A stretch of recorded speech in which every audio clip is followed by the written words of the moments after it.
For the latest in strategic affairs, subscribe to our YouTube channel. Click the bell icon for updates.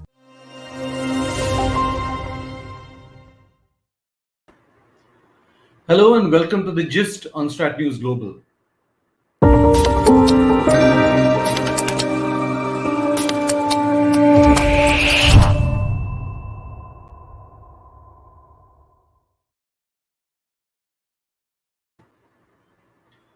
Hi, I'm Surya Gangadharan. The war in Ukraine is bad for every kind of business. And although India is far from Ukrainian shores, the interdependent nature of today's economies makes it clear that there is an impact on the Indian economy too. So I have a small graphic here for you to give you an indication of where the issues with India are in terms of the Ukraine war. First of all, the war has upset the stock markets with heavy losses for investors. US sanctions on Russia's oil and gas has already seen a spike in prices.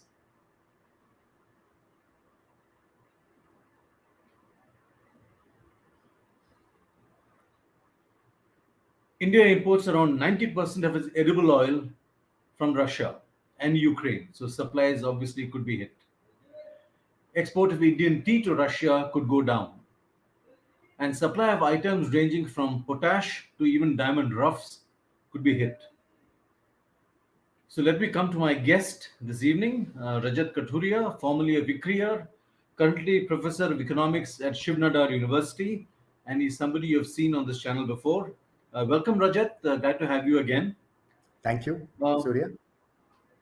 My first question, are we exaggerating the dangers given that trade with Russia is pretty abysmal, around $10 billion? I think with Ukraine, it's even more modest. Right. I mean, there are two ways of looking at it. One is, of course, at a macro level, where, as you say, Surya, the trade with Russia and Ukraine is quite modest. And therefore, the direct impacts of the war and on the prices of crude oil and some of the import and export items that we have in our baskets, they will have a direct impact on our terms of trade, etc.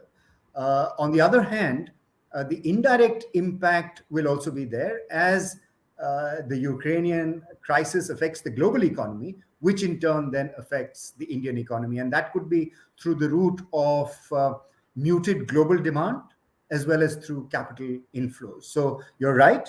At the macro level, the impacts are likely to be small for India, but there could be indirect impacts that could be through the effects on global demand as well as on capital flows. Mm-hmm. Sorry.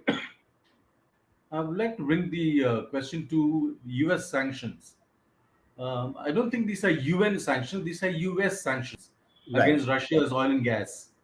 So are we obliged to observe them? Well, it's a balancing act that India has to do. No, I mean, you're not obliged to, but eventually, like what happened in the case of Iran, if it happens in the case of Russia, where the sanctions are imposed are product specific, then it could affect our trade with Russia even more. But until then, we're not obliged to. And given that our economic interests with America, or the North America, and specifically with the United States, are much higher than our economic interests with Russia, but our defense interests with Russia are sort of disproportionately high. I mean, in the sense, you don't just look at the trade in defense goods that we have with Russia, you look at the impact that it has on our internal security. I think that impact is much higher. So I think for India, it will have to be a balancing act.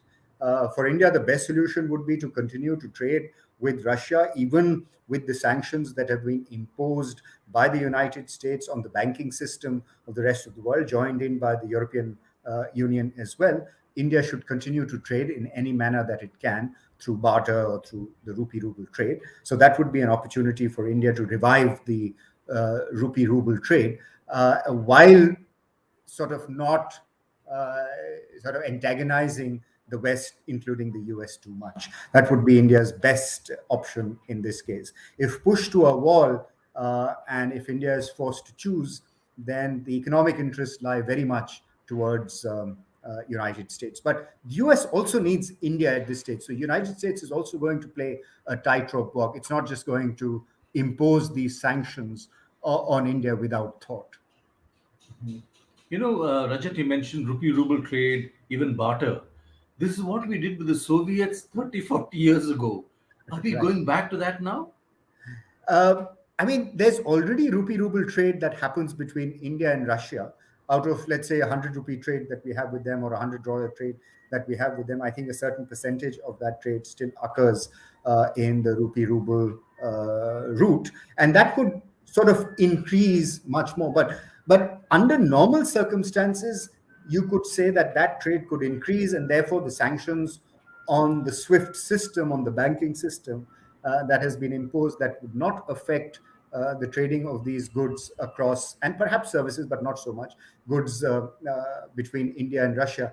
But there is an added problem that has occurred today that was not there in the past. In 2018, when we were talking about this, there wasn't as much volatility in the currencies that you see today in ruble, and in fact in the rupee. In fact, the rupee is one of the not so good performing currencies amongst the emerging markets. And of course, ruble has depreciated since the war started. It's depreciated a lot, I think over 30%.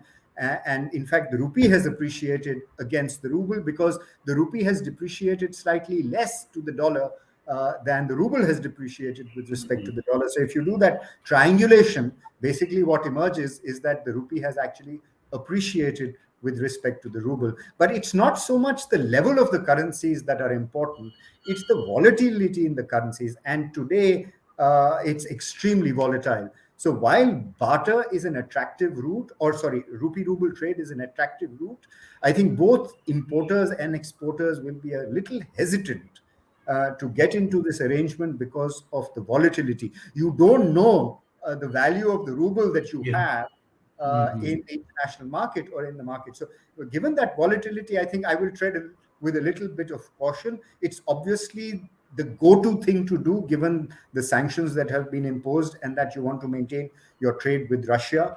But given the volatility, I don't know how much it will take off, if at all it does. But is this commonly done by other countries too?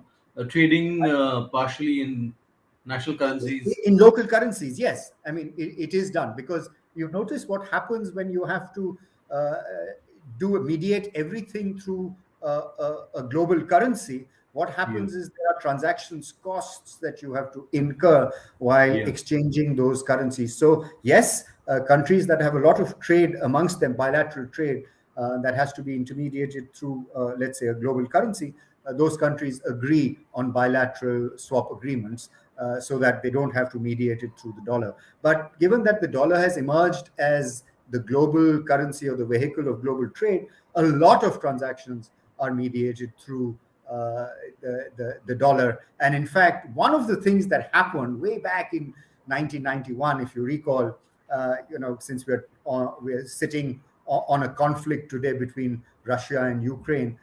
If you remember, in the early 1990s, there was a conflict in the Middle East. And at that time, a lot of people were thinking of the reason for that conflict. Of course, oil was there at the central reason for the conflict between United States and the Middle East when they invaded Iraq and Kuwait. But when Iraq invaded Kuwait. So people were saying at that time there was an inclination for the Middle East to move away from the dollar as a vehicle or as a currency that was mediating the oil trade towards the euro.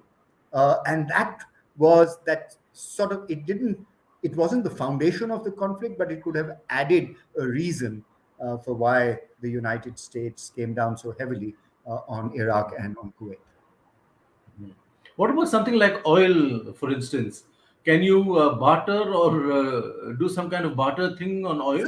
So I mean, on the rupee ruble trade, yes, barter. I mean, in a sense, it is barter because you're just exchanging it for your values, or you can disintermediate the currency as well and do a barter trade. But it's very inefficient, right? I mean, it's going to be very inefficient. Pushed to a wall, you can do it. but it's extremely inefficient to have a barter system. Before currencies, countries used to barter. And the examples in textbooks, I mean, for your viewers, would be one shirt for let's say a pair of trousers, but you couldn't divide a shirt and a trouser, right? Or for a jacket, where you have 2.5 shirts for the jacket, something like that. So you couldn't do that. So divisibility becomes a problem, and therefore you move to currencies and you move to a standard unit of account. But yes, if necessity is the mother of invention. So if one is pushed to a wall and you want to continue trading with Russia, then I think barter could be an attractive, alternative. But I'm sort of not very sanguine about that. I'm a little skeptical about how much that will exist in practice. There's some internet disturbance at your end, Rajat. I hope it kind of stabilizes. So just to add to that earlier question, since the US has sanctioned Russian oil and gas, and these supplies, obviously, oil prices have gone up. Do you believe that this could mitigate if Iranian oil re-enters the market?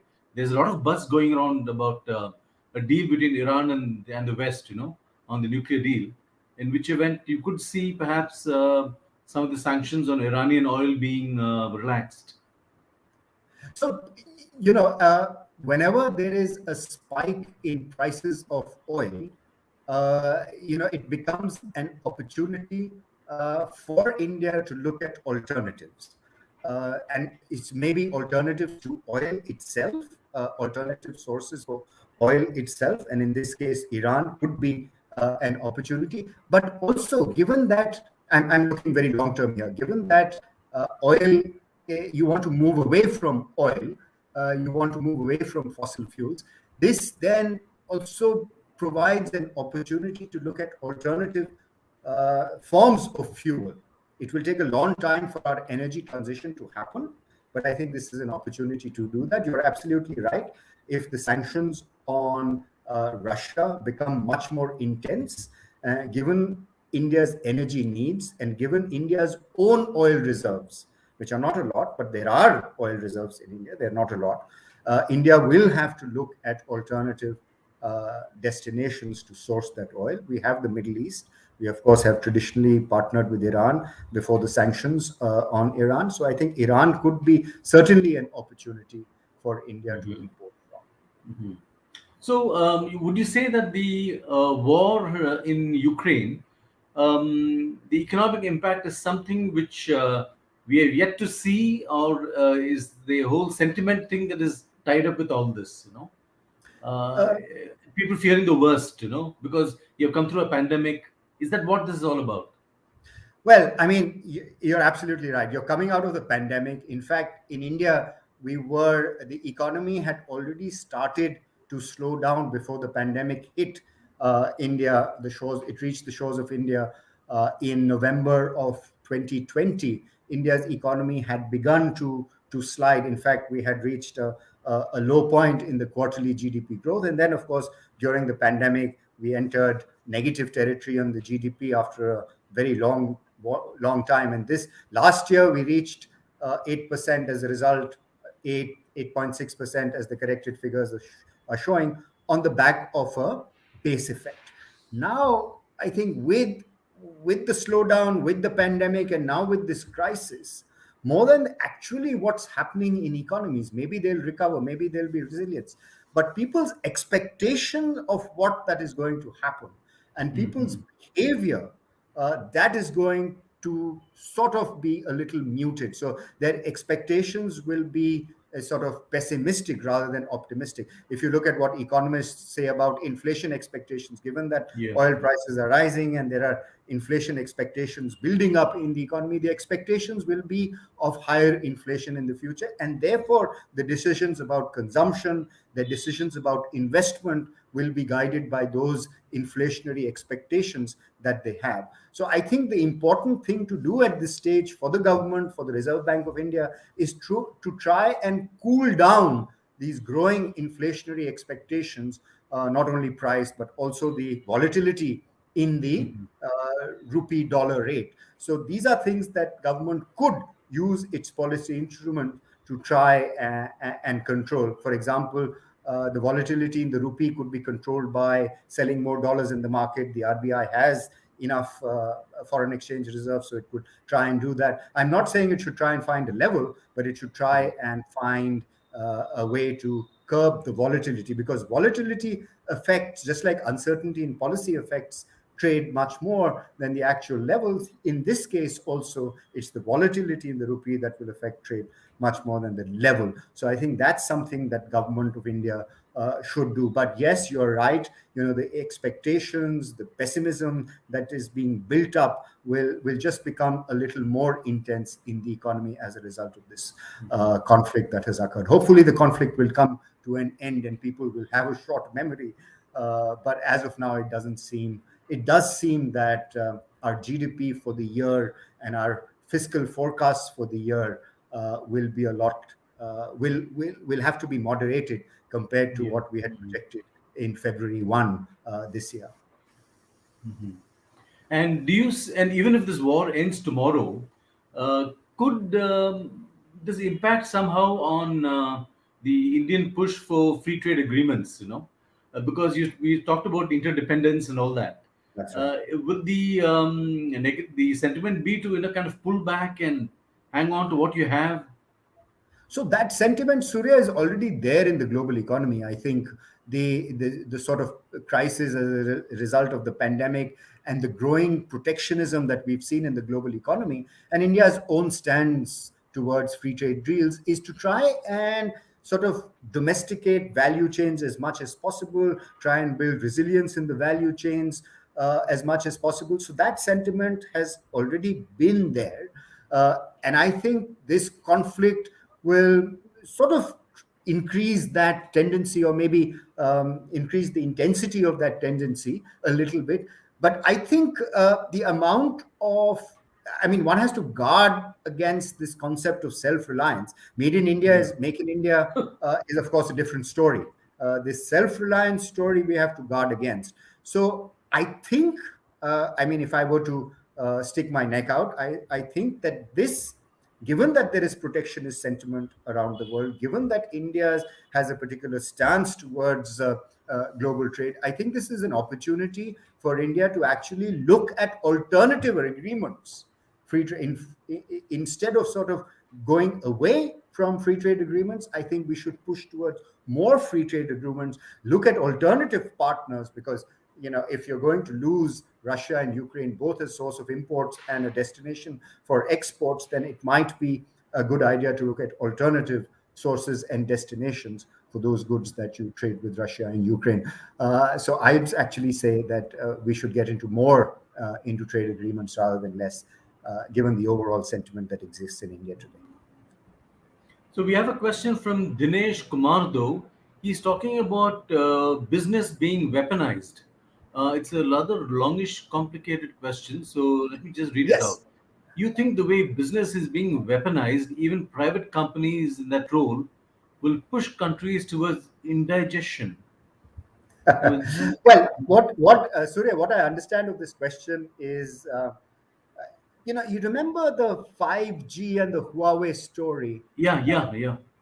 That occurred globally, where the United States said that if countries deal with the Chinese Huawei, then we'll stop doing business with them. We'll stop supplying components to destinations where Huawei has operations. That was already there, but it was targeted at a particular company and a particular country. Similarly, today, United States and Europe have pulled out businesses from Russia, and the list keeps going. But remember, Russia is one of the big economies of the world. And I think once this settles down and there are some reparations that happen, then those businesses will probably go back. Yes, businesses are being weaponized. The thing is that when you weaponize business, it not only affects the political class that takes these decisions, it much more affects civil society and the people and the consumers. So they are bearing the brunt. So I think businesses also recognize that. Why penalize the entire country for a decision that has been taken by somebody. So I think it is being weaponized, but I don't know how long lasting it will be. I think these companies should go back to Russia in better times. Hmm. I mean, the aim seems to be to perhaps incite or trigger some kind of a movement against Putin by, I mean, so many people are rendered jobless because of McDonald's and others pulling out. Right. Um, No, so that's the exact point I was making, yeah. Surya. That for a political decision, for a decision that has been made by one, or a party, in the Russian context, the one party, then the axe falls on the entire country, as it has been in this case. And you'll see a lot of hardship. Russia has been through a lot of hardship Yeah, before as yeah. well. I mean, huge amounts of inflation. People, when they left their homes and reached the grocery store, by the time they left their homes and reached the grocery store, during that interim, inflation Yeah. had spiked by 10% during their journey, and people had stopped accepting rubles as a medium of exchange. And if the rubles keeps depreciating, people will lose value and lose trust in the ruble, and you could have something like what happened then, which is the dollarization of the economy. Dollarization, basically you substitute foreign currency for your local Yeah. currency. So that could well happen. Hopefully, we won't reach that extreme in this conflict. I'm not a political scientist or an international relations expert, but what I've been reading in the press suggests that dialogue is beginning to happen, and Mhm. both sides are now willing to talk. And I guess that's the best way to end this conflict. Dialogue is the best way to end this conflict. Mhm. So, last question. Assuming the war ends tomorrow, it will be that easy to get back to doing business again? No, I mean, there are sort of what economists call hysteresis effects, which means the impact of a shock takes a long time to die down. It will die down, but the impact of that shock will ripple through the economy, and in this case, not just ripple; it will exist in the economy for a long, long time. I mean, is there any positive that one can see out of this doomsday scenario? I mean, looking at the pictures on television, looking at the pictures of the destruction and devastation that has been Yeah. caused in hospitals, in schools, in buildings in Ukraine, the only positive that one can uh, see in this is that there will be reconstruction. And that reconstruction, in a Keynesian sense, Yeah. will then have, jobs will get created, Mm. people will be working, they will earn, and so on. But I mean, it's like saying digging a hole, and then, Yeah. filling it up will create, we say about Keynesian economics. So this is, an extreme example of that you'll have to rebuild, reconstruct, and in the process you will create job. But the impact on this will be terribly long lasting, not only on Russia and Ukraine, but a lot of the other economies itself, because you probably hardwired into the world uh, Yeah. the expectations of conflict, and therefore the expectations on what to uh, assume about the future, and therefore there might be behavioral change in the economic actors across the world. On that note, Rajat, thank you very much. A great insight. And given the fact that the conflict is still going on, although they're still talking, let's hope saner minds prevail. Thank you very I hope much. so. I hope so, Surya. Thank you for having me on the show. Absolutely. To that. And thank you, Rajat, and thank you all of you who come forward with your comments and observations and questions. Do follow us on our YouTube channel, subscribe to it, follow us on Twitter, Instagram, and other social media. Thank you, and good night.